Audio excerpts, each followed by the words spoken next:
Yan, galing kami sa palengke niyan. Pauwi na nga kami. Pero dito kami nadaan sa Boulevard. Ayun o, malapit na kami. Grabe guys, naparami dyan. Naparami tinta. Ay, yung tip ngayon na. Kaya, mabangking yung bike ah. Ayos ah. Yan po, tuloy po kayo sa Barangay Lunsad. Yan po tayo sa Boulevard. Ayan. Mga kotse po, tsaka tricycle. Parado, ang dami oh. Ayan, malapit na tayo sa mga tindahan. Sobrang daming tindahan.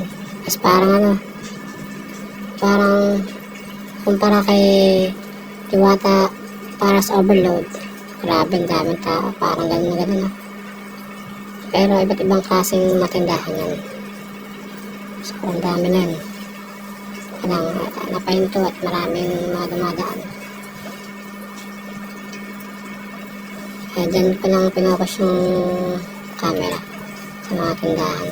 Sa kabila kasi puro nakatambay, ang dami. Halos puno rin sa kabila. Pero walang tindahan doon, nakatambay lang. Dito, mga bumibili.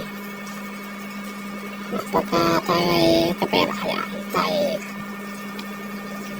tayo bibili dyan sa mga tindahan dyan. Nagpo-trip. Yan o. Sa may kabilang side dyan, meron pa. Pero sa dulo. Grabe, dami. Sarap talaga mamasyal dito. Tapos with food trip. Oo, sarap.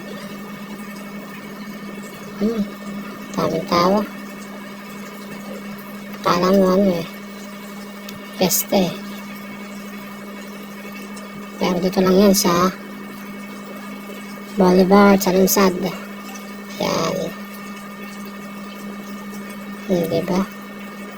Yan, wala na, yun na lang. Yan pinakalas. Kasi pauwi na kami. Let's go.